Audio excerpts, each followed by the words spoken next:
The Andy Pollin Show. We got to go after this with everything we got, figuring they're going to come with everything they got. I'll start off by saying I'm bored, I'm broke, and I'm back. The Andy Pollin Show on ESPN 630 starts right now. 50 years ago today, Carlton Fisk, in an iconic moment for the World Series, and maybe just as importantly, an iconic moment in sports television, he waved it fair. The Boston Red Sox extended the World Series to 7 games against the Cincinnati Reds. Unfortunately for the Red Sox, they lost and would have to wait a long, long time to finally win a World Series. But we'll look at that coming up. Also, what the Jays did last night, dramatically winning and advancing to the World Series for the first time in 32 years. And 32 years ago, it was Joe Carter who provided the Game 6 dramatics. Only this time, unlike the Red Sox, the Blue Jays won. Can they do it again against the team that looks invincible right now? Well, we're going to start to find out on Friday night. The World Series will start in Toronto. It'll be the Blue Jays taking on the Los Angeles Dodgers. And, it's not exactly the King Money team against the Paupers, but there is a big contrast in the two, which we will look at further later in the week. Robert Griffin III was on the Dan Patrick Show yesterday, and he's become really good at this, revisionist history. And what he had to say to Dan is not complete revisionist history like some of the things he said in the past, but I have the audio evidence to not refute what he says, but put more in perspective what he says about what happened to him in 2014 in relating to the Tua Tagovailoa situation, where Tua last week basically threw his teammates under the bus, saying that they have players-only meetings and players don't show up or they show up late. And he had to walk those comments back, and then on Sunday was just god-awful in a game against the Browns, turned the ball over 3 times, and was benched in the third quarter, maybe the fourth quarter, and his future is very much in doubt in Miami. And it was sort of the beginning of the end of RG3 when he said what he said in 2014, and we'll take a look at that. But I don't think there's any way you could possibly argue this. It is not only one of the greatest moments in the history of the World Series, it's one of 2 walk-off homers. Bill Mazeroski did it for the Pirates in 1960, but that was Game 7. But this was also very, very dramatic, and it was Game 6 between the Toronto Blue Jays and the Philadelphia Phillies. Mitch Williams was on the mound. He was known for being very erratic, and at the wrong time, as Tom Cheek called it, Mitch Williams served up the wrong pitch to Joe Carter. Here's the pitch on the way, a swing and a belt, left field, way back, Blue Jays win it! The Blue Jays are World Series champions as Joe Carter hits a 3-run home run in the 9th inning, and the Blue Jays have repeated as World Series champions. Touch them all, Joe. You'll never hit a bigger home run in your life. Yeah, the only way you could ever top that would be if it was in Game 7. This was in Game 6. So if Carter doesn't hit the home run, Blue Jays lose the game. There's still a Game 7 the following night against the Phillies. But still, there's almost nothing that could top that. And this didn't top it last night. It wasn't a walk-off home run, but it was an enormous home run as the Blue Jays were trailing Seattle 3-1 in the 7th inning. And George Springer, not exactly Kirk Gibson because he'd been playing in the game. It wasn't Gibson limping to the plate. And again, that was in the World Series, not the ALCS or the NLCS. This was in the World Series where Gibson hit that home run, but it was in Game 1. Theoretically, the A's could have come back and won the series. They did not. Just seemed to knock the stuffing out of them. And Gibson was either going to get a home run or was probably going to make an out because he could barely walk. But it remains among the most dramatic moments in the history of baseball. This would right now be secondary to what Joe Carter did 32 years ago. And it was called by, and this is also part of the interesting Blue Jays story. Remember, Dan Schulman was at ESPN for quite a while, and he was the lead baseball announcer. He did the World Series on the radio, and he's terrific at what he does. And he had a nice position with ESPN. He's still, I believe, doing college basketball with Jay Billis. But he said that he wanted to go back and do the Blue Jays television because unlike here in the United States, where teams get to the World Series or even the playoffs, and it's all picked up by network TV. Like Bob Carpenter never did postseason baseball for the Nationals because it was all picked up by national TV. And the World Series, as great a moment as it was for Washington, Bob Carpenter was not a part of that. Dan Schulman knows that in Toronto, that's not the case. And Blue Jays TV and radio, mostly TV, this is important, radio always gets to travel, but TV, unlike here in the U.S., they get to do postseason games. So Dan Schulman not calling the World Series yet, that's the next step, but he made the call last night that essentially sent the Blue Jays to the World Series for the first time since '93. Exactly the part of the lineup you want up in a situation like this. And a swing and a fly ball to left field. Back goes Arozarena. She's gone!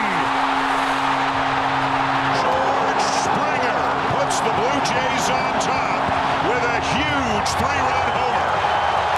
He's been doing it his whole life, coming up with big hits in the postseason. None bigger than that one right there. A guy who's played in so many big games in October in his career and who did so much for this team throughout the regular season with as dramatic a hit as you can imagine.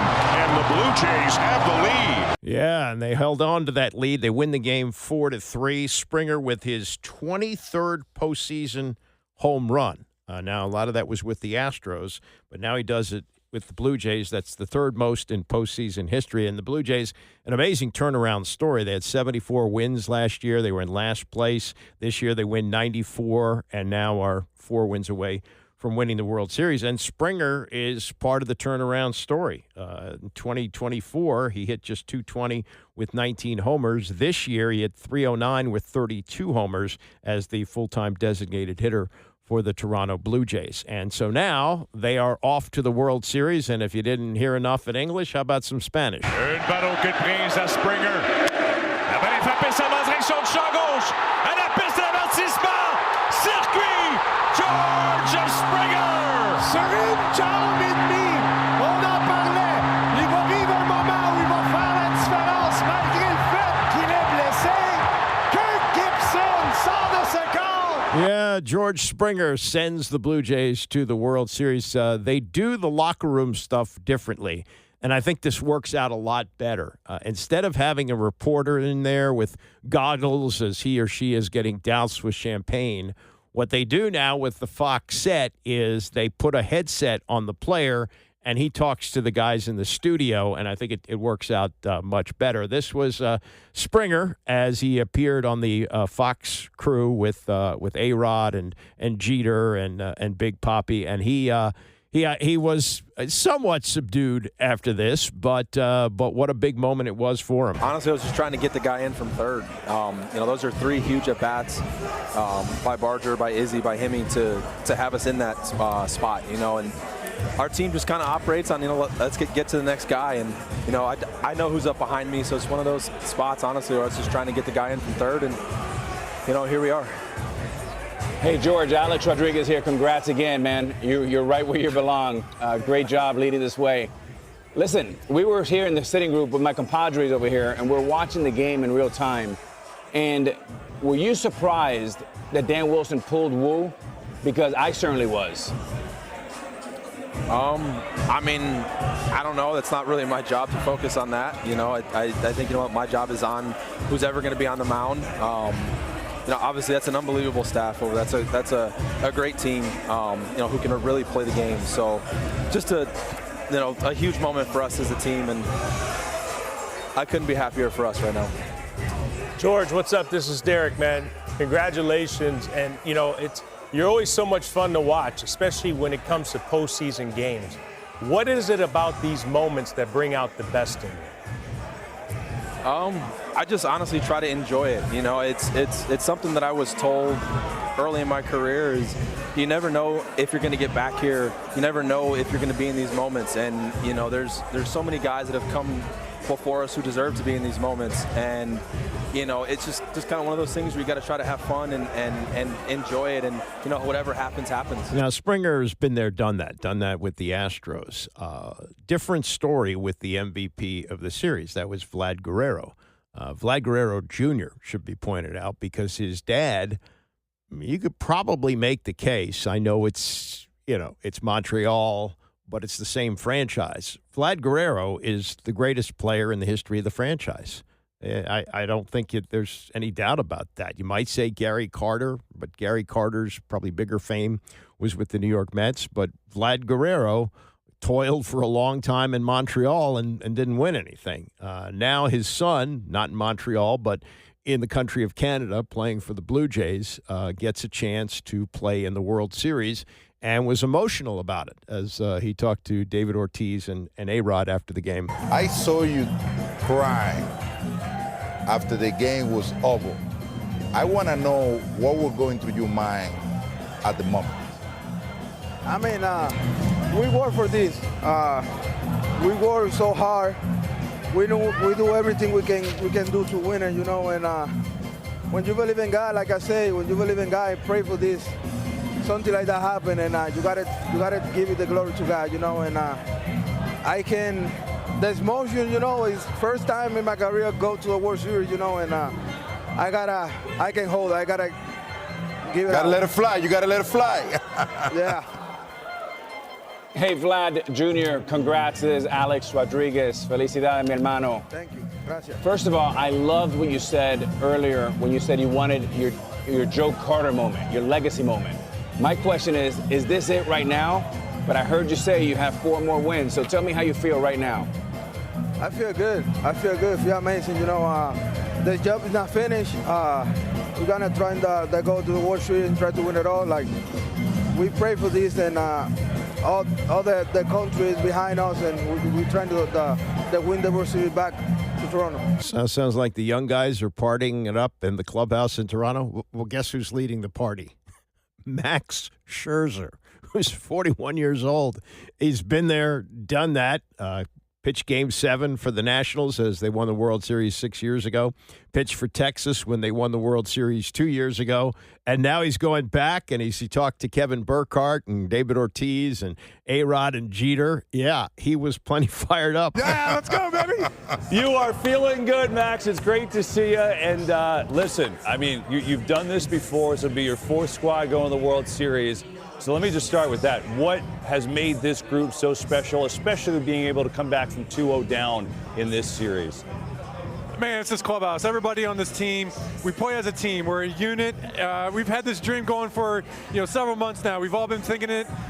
So to be able to get this moment the way we played throughout this whole series, it was just kind of a microcosm of everything we've done this whole year. So watching everybody get their moments, everything that we've done, that's just how we play. And here we are. We're going to the World Series. Max, what's up? It's Derek. Congratulations, man. Look, you're old hat. It's old hat for you going to the World Series. I see you guys are partying kind of hard here. You're getting a little bit older, so you're going to need some time off. But when do you tell this group to switch the focus from what just happened to now focusing on the Los Angeles Dodgers? Tomorrow. Tonight's the party. Max, Big Papi right here, man. Listen. Yep. We had so many battles, man, and I tell you what, man, I'm a huge fan of yours. You put together an incredible outing the other day to motivate those guys to be where you guys are at right now. And I keep on telling my guys right here, if there's a player right there that I'm very happy to see going to the World Series, you are one of them. My question would be, what motivates you so much to be able to have that body language when you are pitching, especially in this moment? Say that one more time, the last part. What motivates you so much to have that type of body language that you had the other night pitching, especially in this moment?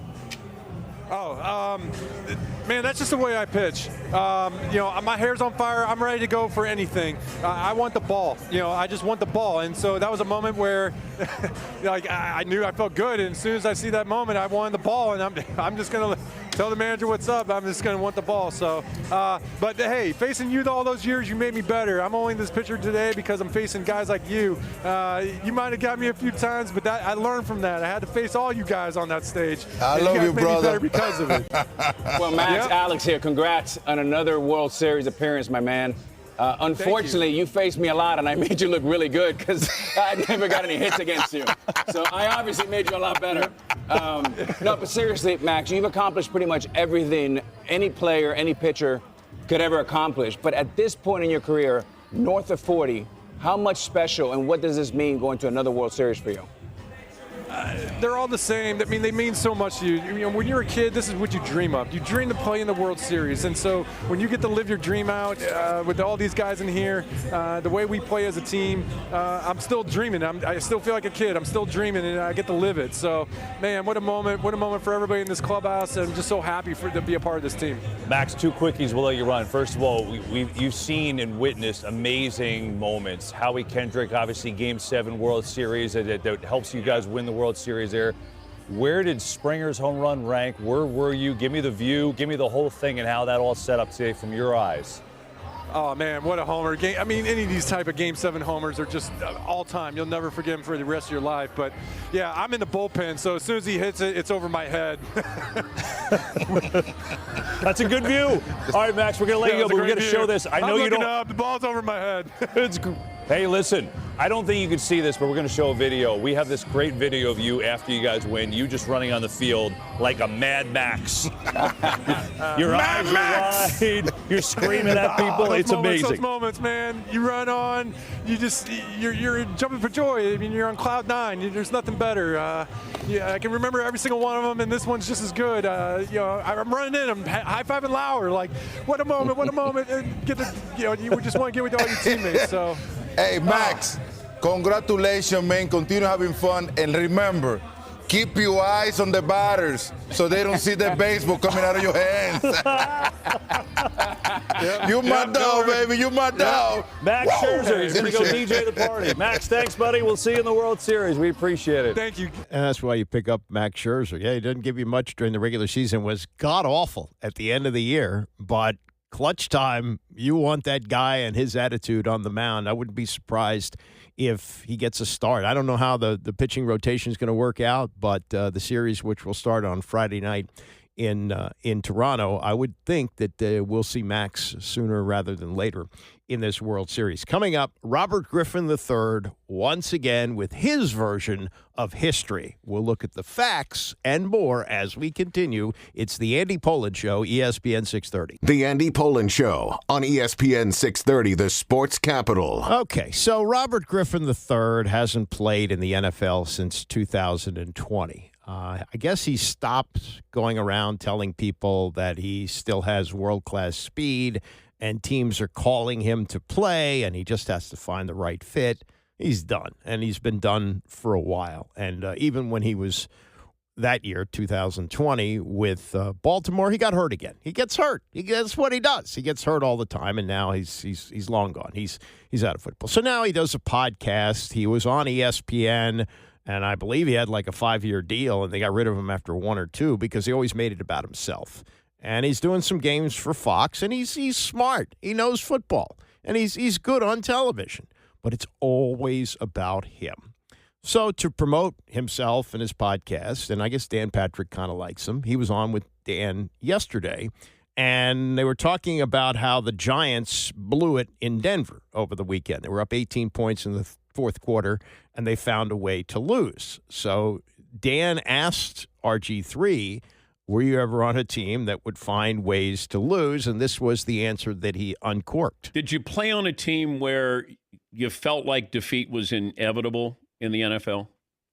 Ooh, that is a great question. I was a part of the team in Cleveland that went 1-15. So that year was weird because that was probably one of the closest teams I'd ever been on as far as the camaraderie in the locker room. Really? But we would find ways to lose games. And there was another team that I was on in Washington in 2015 when I didn't play a snap. And that team might have been the most divided team I've ever been on. and we won the division championship. But how do you get divided? What happens?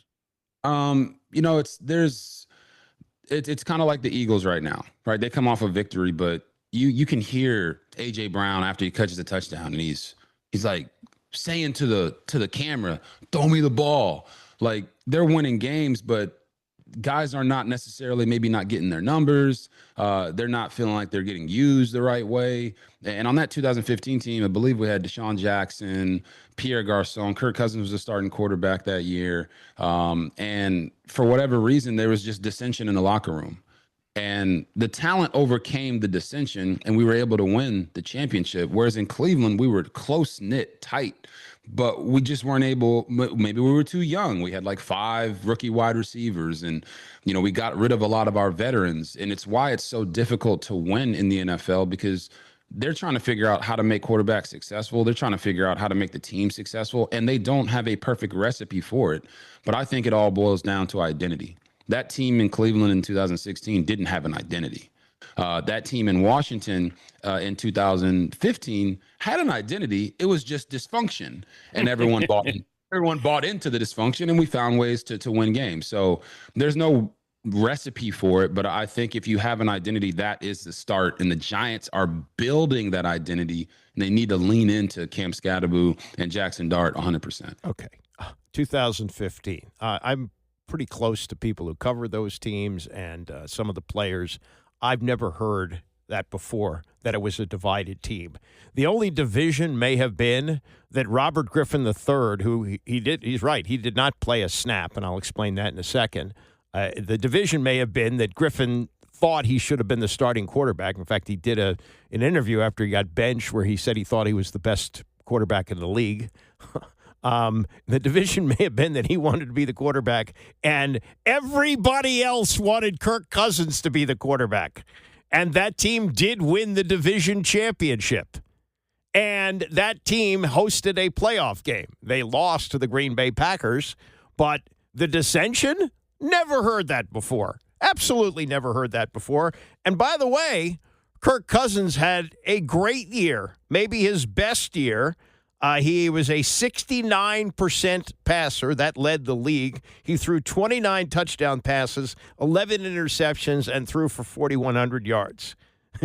No, as I recall, the only dissension was Griffin thought he was the best quarterback in the league, and he should have been playing. And everybody else who had watched him in the preseason, where he was a complete disaster, knew that he shouldn't be the quarterback. And the reason that he didn't play a snap was Bruce Allen had stupidly picked up the 5th-year option on his rookie contract. In those days, if you picked up the 5th year, it wasn't guaranteed except for injury.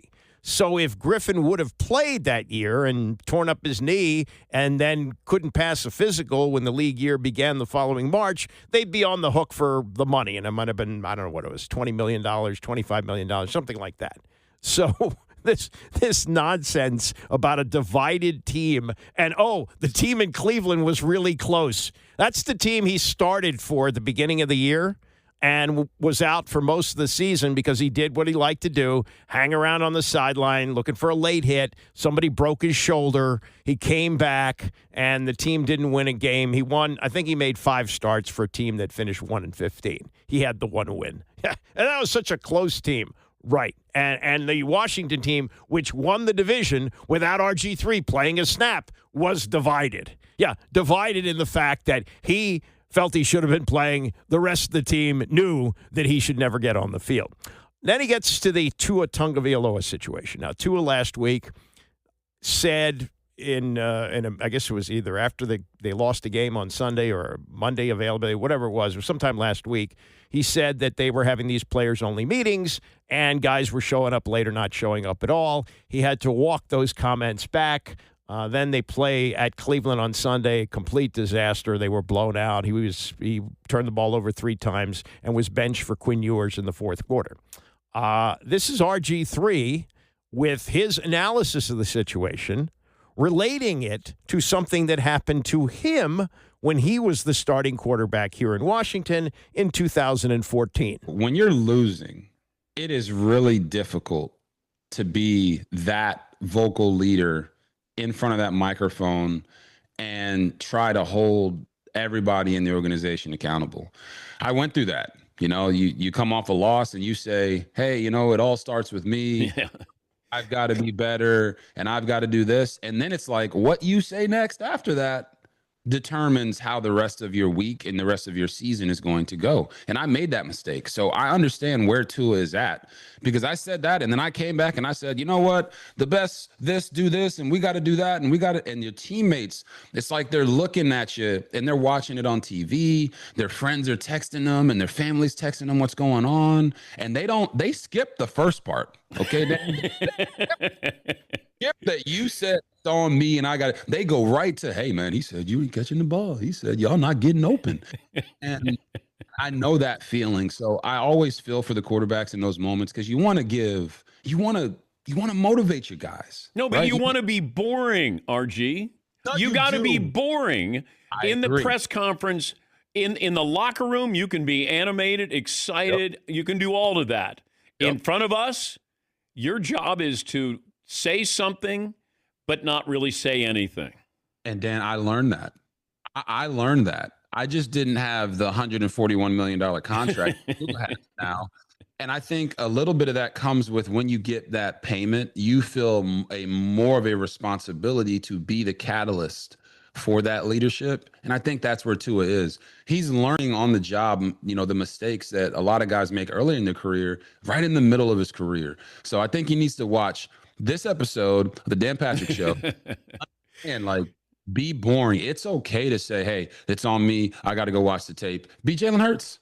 They asked Jalen Hurts all the time, hey, what differently this week that you didn't do last week? He's like, I don't know. I got to go watch the tape. Be boring. I'm telling you, it works every single time. And your teammates will love you for it because they're all under a microscope in this social media age. And I think Tua's learning that really quickly. Okay, let's go to the audio tape and let's go to the specific incident that he is talking about, which occurred on November 16th, 2014.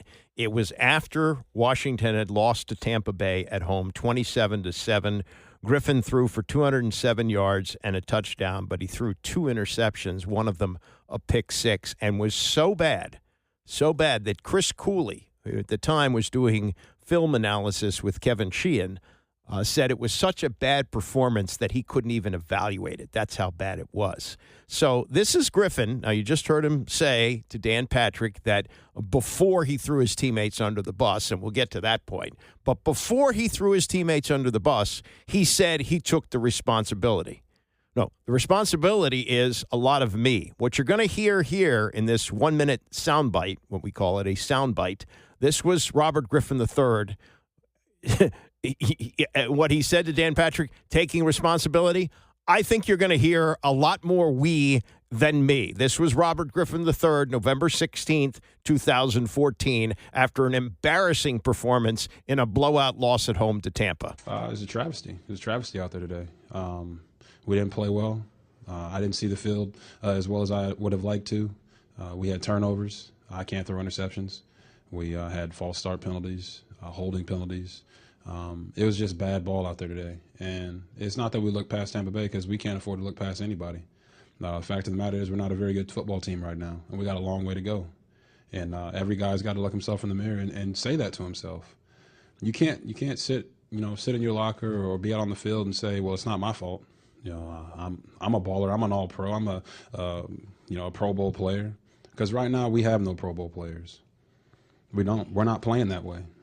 I'm not playing that way. The line's not playing that way. Our receivers aren't playing that way. The backs aren't playing that way. Our defense isn't playing that way. Our special teams isn't playing that way. And we all know that. Coaches reiterated that to us many times. And guys have to accept that. Accept that we have a long way to go. Accept that we have to get better. And it starts in practice, walkthroughs, film. You got to do more. You got to do more, and you got to get better. Okay, that was a lot of we. A lot of we in there. The only I's were, I got to see the field better and I can't throw interceptions. But he's insinuating that guys are saying on the bench, it's not my fault. That to me is not what he portrayed to Dan Patrick about how he took all the responsibility. Now here comes the part that made the headlines. So he's saying to Dan Patrick, oh, yeah, before I said what I said, I also took all the responsibility. No, you didn't. No, you didn't. That was a lot of we there, not much I. This was the soundbite that, set off a stink bomb, not just here in Washington, but across the league on the follow-up question to that. How was it you were so effective your first year and then you struggled like you did today? Because we were playing good team ball, man. It takes 11 men. It doesn't take one guy. That's proven. If you want to look at the good teams in this league or the great quarterbacks, the Peytons, the Aaron Rodgers, those guys don't play well if their guys don't play well. They don't. We need everybody. I need every one of those guys in that locker room. And I know they're looking at me saying the same thing. I'm going to be there for them. I promise that. I'll give it to them every day. I'll never quit on them. I need them to do the same. And I know they will. I believe they will. I mean, what else am I supposed to believe? I believe in my teammates. We'll get it done. When Peyton Manning doesn't play well, when Aaron Rodgers doesn't play well, it's the teammates around them. Jay Gruden, who was in his first year as the coach there, and this is how things went with the quarterbacks that year. He inherited RG3 as the starter. RG3 got hurt in the second game. It was against Jacksonville. Cousins came in, lit it up. I think he put up 40 points. And as it turned out, and Gruden almost was, asked about it after the game, it appeared that it was a season-ending injury for RG3, but he didn't break his ankle. He just dislocated it. So he came back. In the meantime, Cousins had gotten benched. This was a game against Tennessee where he threw a couple of first-half interceptions. So he was benched for Colt McCoy, who was the quarterback that Gruden always liked. The problem with Colt, he couldn't stay healthy. And Colt goes in as the starter and pulls off one of the biggest wins of the Gruden era. They go to Dallas on Monday night, and Colt McCoy wins the game. But, of course, when RG3 is healthy, the owner demands that he gets back on the field. So he's back on the field to perform as he did in this game against Tampa, where he throws 2 interceptions, including a pick 6, and was god-awful. And this was a question from Diana Rossini to Gruden, having not heard what Griffin said about throwing his teammates under the bus. The question from Diana Rossini to Jay Gruden. Do you think after today's performance he's proved that he should be the starting quarterback? After today's performance, nobody proved they deserve to start anywhere. Ooh. So the next day, this is Monday, this is the Monday news conference. We're now November 17th of 2024. Jay Gruden is asked about the post-game comments that Robert Griffin III made about, hey, if Peyton Manning doesn't play well, if Aaron Rodgers doesn't play well, it's the players around him. Gruden was ready. When you looked back at the way Robert played yesterday, you said you couldn't quite put your finger on. You had to figure out what was holding him back. What did you see? Was it just more of the same? Was it a different type of struggle? Just from Robert's perspective, you take everybody else out of the picture. Robert had some fundamental flaws. He did. His footwork was below average. He took 3-step drops when he should have taken 5. He took 1-step drop when he should have taken 3 on a couple occasions, and that can't happen. He stepped up when he didn't have to step up and stepped into pressure. He read the wrong side of the field a couple times. So from his basic performance, just critiquing Robert, it was not even close to being good enough to what we expect from that quarterback position.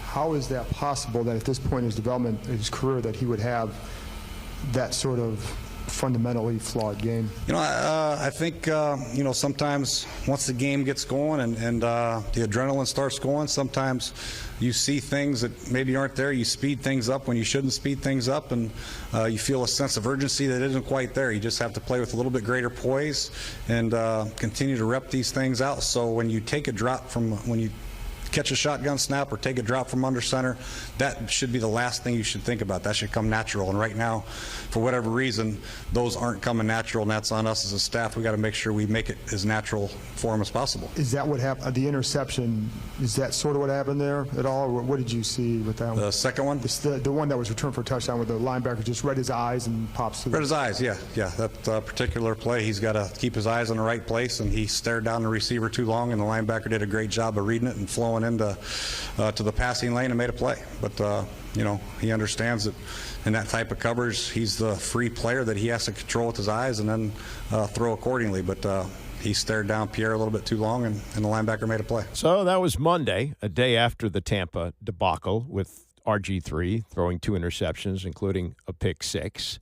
And that got around and 2 days of marinating and going all over the talk shows. Oh, my God. The coach and the quarterback are butting heads there, and the coach is saying, hey, Robert, look in the mirror here before you throw your teammates under the bus. Well, this was the Dan Snyder era, and Dan Snyder loved RG3. He had hired Jay Gruden to rescue RG3 after things collapsed in 2013, a year after his miraculous rookie year. And so Jay Gruden was told, then still in his first year as coach of the Redskins, yeah, you're going to have to walk back what you said about Griffin. So when he did his Wednesday news conference, this is what we got from Jay. About Robert? Yes. Well, I think it was a mistake on my part. And, after a loss like that, we're very disappointed the way we played. And the question came up about how he played and all that stuff, and I just answered it first thing that came to my mind. And sometimes the first thing that comes to your mind isn't the smartest thing, and it wasn't the right thing to do on my part.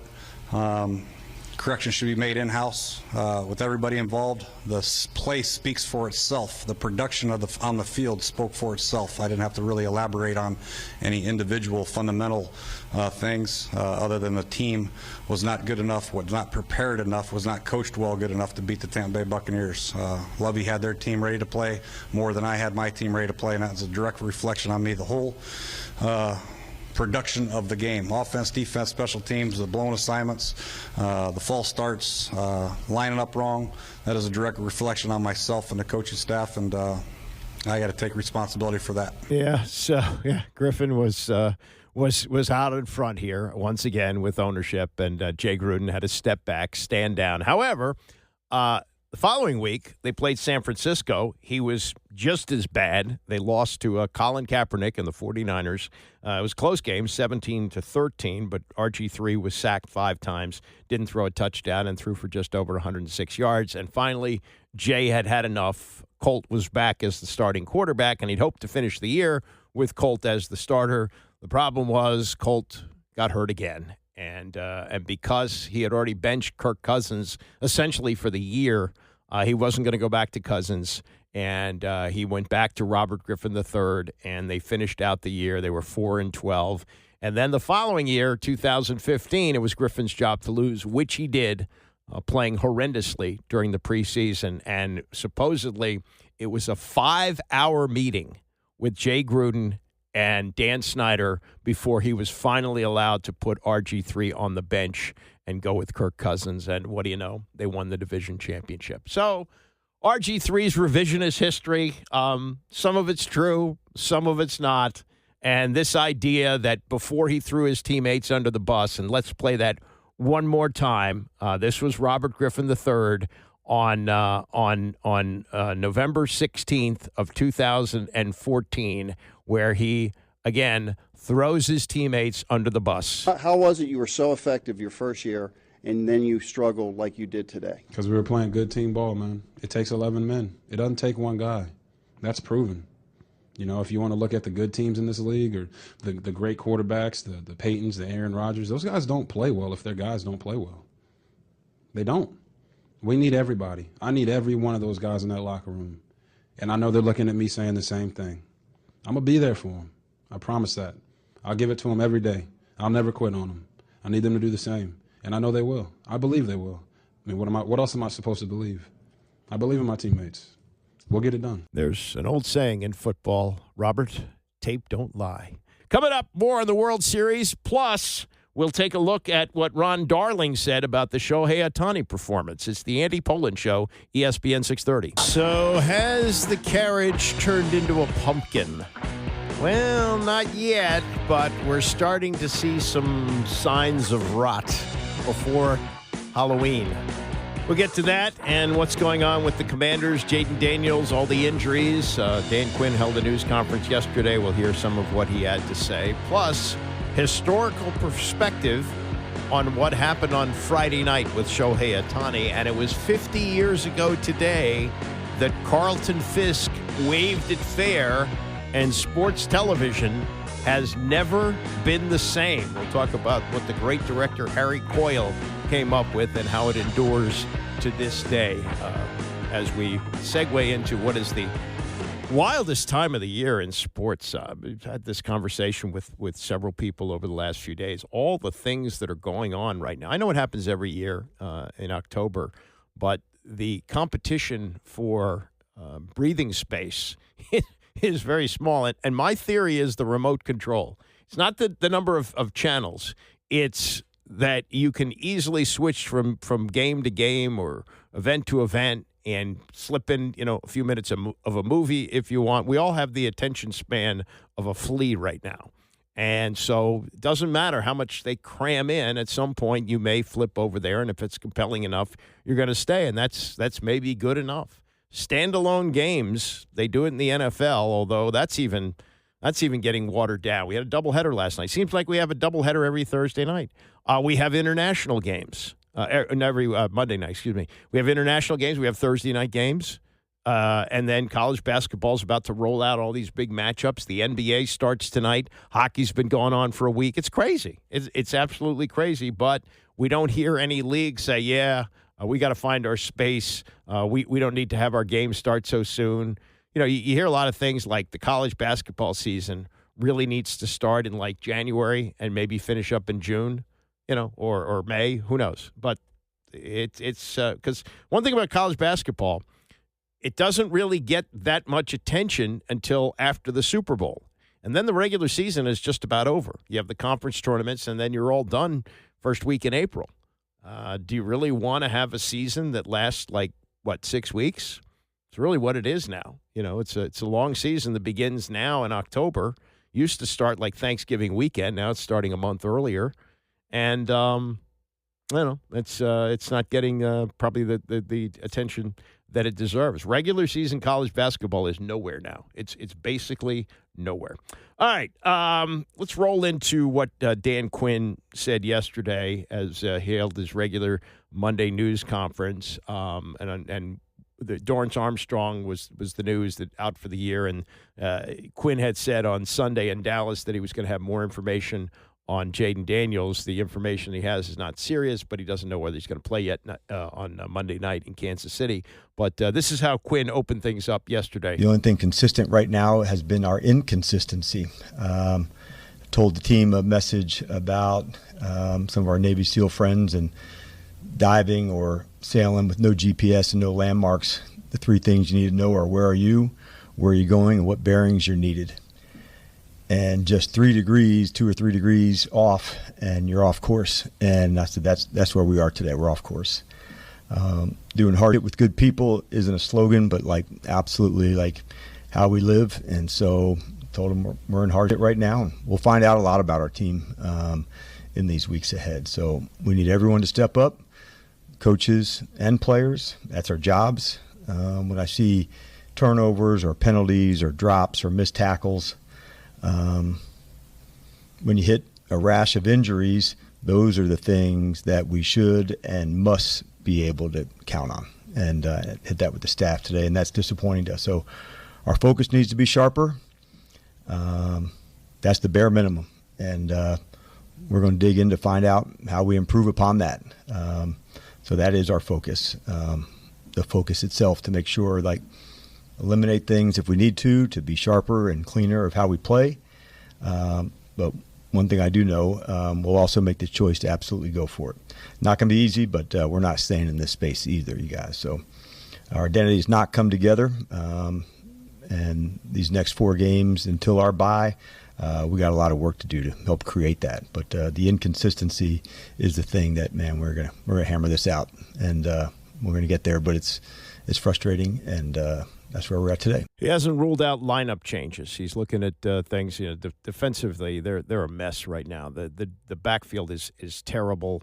Marshawn Lattimore is proving to be a bust and a liability. And when he collides with Quan Martin and they give up a 74-yard touchdown to C.D. Lamb, I mean, that was just representative of what kind of day it was and where they're at right now. The big concern is obviously the quarterback. And if Jayden Daniels is healthy, I think they have a chance in every game. Might have had a chance to come back on Sunday, slim chance, but might have had a chance to come back had he not gotten hurt in the third quarter. Marcus Mariota winds up throwing a pick six. He ran the ball pretty well, but, Marcus Mariota was not going to be able to lead a huge comeback against a team who they weren't stopping defensively. But Quinn did say yesterday Dorrance Armstrong, part of whatever hope they would have had defensively, is going to be out for the year. He went into the Dallas game with a hamstring problem and leaves with a knee injury that's going to put him out for the rest of the year. As for what they found with Jayden had an MRI on his hamstring today. Good news, not significant or long-term. But I don't know the status for Monday night just yet. I'll have a better sense as I get closer to it with the extra day and what that looks like. But the good news came back that not a long-term thing, but I just can't answer tonight where I'm at with the game, with it being Monday. So I'll have a better feel for you guys when we get to Thursday. So this week it's pushed back with Monday, so Thursday will be like a Wednesday and on down the week. So I'll give you a better sense for that. Well, here's the thing. Some injury history now being built up with Jayden, and it's not great. As we found out, he threw the Hail Mary against Chicago last year, late October, with a broken rib that he'd suffered the week before, and played a number of games with a broken rib. We suspected that because he was putting on a wrap around his ribs after he'd come off the field. He said, it's getting cold outside. I'm trying to keep warm. No, he had a broken rib. He revealed that after the season. Then he has a sprained knee, suffered in Game 2, causes him to miss 2 games, comes back, and now he's questionable again with a hamstring injury. And I don't think we're in RG3 territory yet, but the fear that most of us had last year watching the opening game against Tampa, where he ran, I think, 16 times and took some big hits, like, oh, man, this guy's not going to last. He managed to make all 17 starts last year. And of the 7 games they played so far, he started 5 of them. But, are they getting to a point here where there's real concerns about this quarterback and his ability to stay healthy? Here's Quinn. I didn't sense this was, something that, he's had before or that's come up for him before. We're just going to stay consistent, man, about how we go about things and the way we train.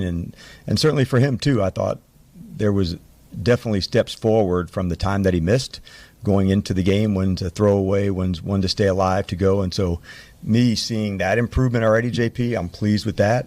So using his legs is part of his game, but remaining a passer before getting outside the pocket to run, that's something that we're going to continue to work on for sure. Well, he did get hurt, it appears, because Quinn indicated that he might have hurt his hamstring a little bit on the play before, but the play that knocked him out of the game was a pocket pass. He got hit in the pocket, which is what kind of they want him to do as much as possible. So I don't know if you can blame that on running, but the fact of the matter is he's starting to get hurt now, and the great feelings from last year are beginning to dissipate a little bit. Tom Libero's got a column today in the Times where he articulates this pretty well. He says, this is the headline, "Resurrection of Franchise May Have Hit a Major Snag." And, it gets into the roster thing. Remember the roster that they took over, a complete disaster, managed to patch it up last year with a lot of veterans like Bobby Wagner and getting fines like Frankie Louvu and Zach Ertz, who still have something left in the tank. Things like that have worked out. But the roster was the roster, and it doesn't get an instant rebuild in a year. And as Libero writes here, the distance between a strong NFL roster and what Quinn and general manager Adam Peters inherited from Mr. Send Me My Super Bowl ring, Ron Rivera, has proved to be far too close in just 1 year. Yeah, remember how stupid that was from Rivera last year when it was pretty evident he was going to get fired, and he said, if the new coaching staff comes in and they win a Super Bowl, paraphrasing here, send me my ring. Yeah, right. More from Libero in his column today. Last year's rookie quarterback sensation, Jayden Daniels, created what may have been a bit of an illusion with his historic performance. He seemed to make all things possible, but it turns out he has limits. The sun at the center of the Commander's solar system has dimmed as his best planets wobble, break apart, or disintegrate. And this is, any quarterback is going to be in this situation, not just Jayden Daniels, but As Tom says, receivers Terry McLaurin, Noah Brown, and Deebo Samuel were all sidelined for Sunday's game in Dallas, leaving Daniels with Luke McCaffrey, rookie Jalen Lane, and practice squad receivers. You look on the other side, there's Dak Prescott and CeeDee Lamb. Well, it's a different story. And Tom says the weapons available to Daniels to spread the field were about one step away from replacement players Washington fielded in the famous 1987 scab game against the Cowboys during the players' strike. Wait a minute, Washington won that game. Yes, they did. But yes, I think there was one receiver who still holds a team record who was actually kept on the roster but set that record during the replacement games. Anyway, I don't want to stray too far. But here's how he concludes. Washington's struggles also expose the gap in its fan base and the rebuilding of a damaged group that needs more than one 12-win season to withstand the challenges. Cries of the same old losers peppered social media, along with calls for the head of defensive coordinator Joe Witt and even Quinn. Nearly 3 decades of owner Dan Snyder's toxic tenure has left an open sore that will take success to heal. Failure resurrects fury. Yeah, and it doesn't take much. It takes a couple of losses. Loss that they shouldn't have had against the Bears, but they turned the ball over 3 times, and a game where they were completely embarrassed by the Dallas Cowboys. So it gets to that. And speaking of the Dan Snyder era, I found this story to be a bit rich. Jack Nicklaus, this is really nothing to do with football other than the person that he had sued and won. A Florida jury awarded Jack Nicklaus $50 million in his defamation suit against Nicklaus Companies, which is owned by billionaire banker Howard Milstein. You remember the name Howard Milstein? Howard Milstein was part of the group that included Dan Snyder that attempted to buy the Washington Redskins in 1999. This is when, for whatever reason, and we may never know, Jack Kent Cooke didn't leave his son John enough money to be able to buy the team, and so ultimately Snyder bought them for $800 million. He was heavily leveraged with a lot of loans, but the original group was Howard Milstein and his silent partner brother and a young Dan Snyder, a 34-year-old Dan Snyder. And the owners did not want Milstein because he had a bad history of suing people. They didn't want to be associated with him. But Paul Tagliabue liked Snyder. He was the commissioner at the time. And Wellington Mara, the owner of the Giants, took a shine to him as well. And they liked the fact that he was going to pay $800 million for the team in the stadium because that was a record price, and that was going to raise the value of all their franchises. Now we're talking in the billions, but in those days we were talking in the millions. Anyway, in the defamation suit, Nicklaus claimed that the defendants, which would be the Milstein Group, suggested that he had considered a $750 million deal to become the face of Live Golf. That was false. In the court documents, the attorneys for Nicklaus said that he met with Saudi representatives in 2021 about designing a golf course there. And during the meeting, Nicklaus learned that Saudi Golf wanted him to accept a leadership role in Live. According to Nicklaus, he had no interest in the offer, declined it because he felt the PGA Tour was an important part of his legacy, and if the PGA was not in favor of a new league, he did not want to be involved. Well, they didn't want it, and he didn't want to be involved in that. They had also claimed that Nicklaus didn't know what he was doing. He was mentally unfit to manage his business affairs, and he was suffering from dementia. I don't think that's the case. I've seen him interviewed several times in recent years. The jury ruled that the Nicklaus Companies actively participated. Nicklaus Companies, that's not Jack Nicklaus, that's the Nicklaus Companies owned by Howard Milstein, actively participated in the false publishing of facts that damaged the 18-time major champion's reputation and exposed him to ridicule, hatred, mistrust, distrust, or contempt. Nicklaus Companies said it paid the legendary golfer $145 million in May of 2007 for exclusive rights to his golf course design services. Nicklaus resigned from the company in 2017, which triggered a 5-year non-compete clause in the deal and prevented him from designing golf courses on his own. He stepped down from the board in 2022. So Jack Nicklaus, not that he needs $50 million. $50 million is a good amount of money no matter how much you have, but it's not like he's in need of that. But getting $50 million out of Howard Milstein, who has a reputation as a bad guy, not a bad thing. So good for Jack, good old Jack, suing Howard Milstein, a blast from the past. I remember that name so well. Howard Milstein was attempting to buy the Washington Redskins. Ultimately, they went to Dan Snyder. It didn't turn out to be any better, but we didn't know at the time. We didn't know much about Dan Snyder, if anything, and we knew about Howard Milstein. So sometimes it's the devil that you don't know that could be as bad as the devil you know, and in this case, maybe that's exactly what happened there. Coming up, 50 years ago today, Carlton Fisk waved it fair. The Andy Poland Show on ESPN 630, the sports capital. Bram is coming up at 11 o'clock. 50 years ago, the Boston Red Sox played the Cincinnati Reds in the World Series. Now, you have to remember where baseball was at this point. It was the last year that the reserve clause existed, the last year that players didn't have free agency. It was coming. And it was coming thanks in part to a court case that was actually lost in the Supreme Court by Curt Flood. Curt Flood had challenged the reserve clause that he felt like he was not a slave, that his rights did not belong to a team in perpetuity. And when his contract was up, he felt like he would be able to shop his services elsewhere. At least that's what he thought he should be able to do. And he wound up taking baseball to court. Marvin Miller, who was head of the Players Association, warned him, you would probably lose this and your career will be ruined. That's exactly what happened. But it was a courageous act, and it opened the door eventually for free agency to come in. But in 1975, players were still bound to their teams. And that's part of the reason that the Cincinnati Reds had put together, if not the greatest team of all time, one of the greatest, with Hall of Famers just about everywhere. Rose and Morgan and bench. Pitching staff wasn't all that much, but they didn't need it with that kind of a lineup.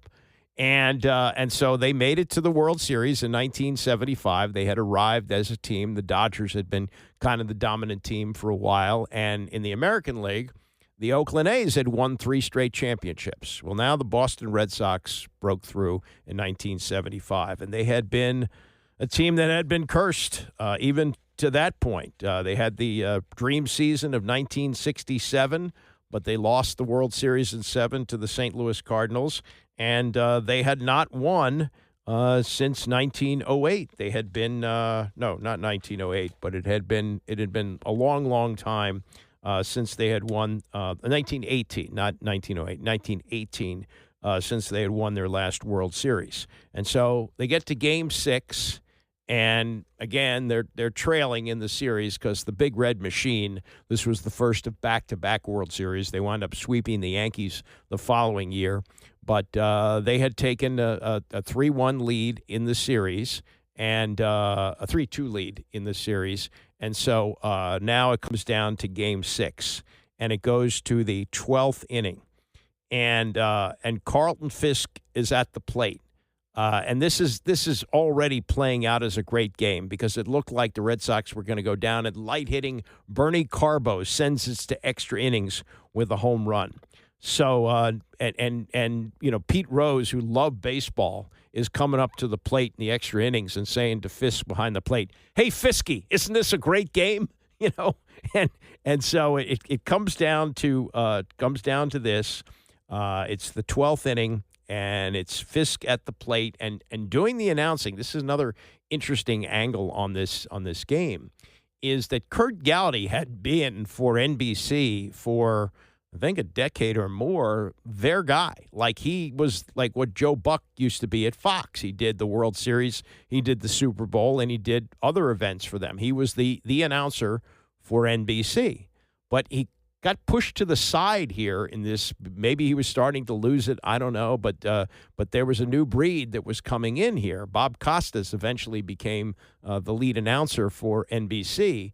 But in those days, it was Curt Gowdy. And Curt Gowdy wound up doing radio with Ned Martin. We'll get to his call. But the play-by-play was being done by a young Dick Stockton, who was the Red Sox TV announcer, and Joe Garagiola, who was the color guy and usually worked with Gowdy. But they had Stockton in the booth for this momentous occasion, and Stockton delivered on one of the great moments in baseball history, which is helped by the fact that Harry Coyle, the great director of baseball for NBC for years, had decided that they were going to put a camera in the scoreboard on the Green Monster in Boston. and they were going to use it to get like crowd shots. This hasn't been done before. Baseball was pretty much televised on the field. Occasionally, you get a foul ball into the stands and the camera would follow it, but crowd and player reaction was not a big part of this. And the cameraman who had the camera in the scoreboard had seen a rat and didn't want to move the camera, so he kept it focused on Carlton Fisk. And this is one of the great TV moments, one of the original great TV moments, Fisk waving the home run fair after he hits it. This is how Dick Stockton and Joe Garagiola called it. And Fisk will lead it off, has a single and has walked twice. And the wind blowing out. There it goes, a long drive. If it stays fair, home run. We will have a 7th game in this 1975 World Series. A lot of body English for Carlton Fisk. Watch him. How many steps does he take? 1. He waits to see it. Get over. Get over. He knew it. There it is. Yeah, there's Garagiola explaining the body English as Fisk is waving it fair, and sure enough, it hits the foul pole and bounces in fair, and they win the game. This was Gowdy on the call as the color analyst. NBC had the radio and the television, so this is the NBC call with the Red Sox home announcer, who is Ned Martin. Ned Martin did their games for years, and here's Gowdy and Martin with Martin on the call as Carlton Fisk hits the home run. The 1-0 delivery to Fisk. He swings, long drive, left field. If it stays fair, it's gone. Home run! The Red Sox win, and the series is tied 3 games apiece. Carlton Fisk hit a 1-0 pitch. They're jamming out on the field. His teammates are waiting for him. The ball hit the foul pole, and the Red Sox have sent the World Series into Game 7 with a dramatic 7-6 victory. Yeah, 7-6. They win. They lose the following night. The Big Red Machine wins the first of 2 consecutive World Series. But that moment will stand out in baseball history forever. And 50 years ago today, it happened. As is written here in Wikipedia, the homer arguably changed the way television sports are covered because camera operators missed a cue from the producer. The camera lingered on Fisk trying to wave the home run fair, and the image of Fisk proved so dramatic that reaction shots have become standard fare in sports broadcasting. And, even then, even 50 years ago, there was a feeling that the World Series was losing some steam, and it was. And part of the reason was the Super Bowl and the NFL were really about to step up their game. Remember, 1975, when this game was played, there had only been 9 Super Bowls in history. There had been some historic ones already, the Green Bay Packers winning the first 2, Joe Namath and the big upset by the Jets over the Colts, followed by the almost as big an upset with Kansas City as the last AFL team before the merger, beating the heavily favored Vikings in the Super Bowl. You had the Jim O'Brien kick. I can almost name all the Super Bowls together. The Jim O'Brien kick to win Super Bowl V over the Cowboys winning the following year. Then the Steelers, and then, the Steelers wound up beating the Cowboys in that Super Bowl X, which was just a couple of months later. But that home run by Carlton Fisk is one of the touchstone moments in baseball. And when they lost the game the following night, how many years did they have to wait? Almost 40 years before they finally won? No, 30 years, almost 30 years before I'm bad with math, almost 30 years before they finally won the World Series in 2004, and that included the heartbreak of 1986 when the ball went through Bill Buckner's legs. But that was an incredible night in the World Series, and it must not. I was in high school then. I must not have been that late. I used to stay up late. But baseball games weren't going 4 hours then. They didn't have a pitch clock, but they managed to do that. That's going to do it for me. Bram is coming up next. I'll see you back here tomorrow morning at 9 a.m.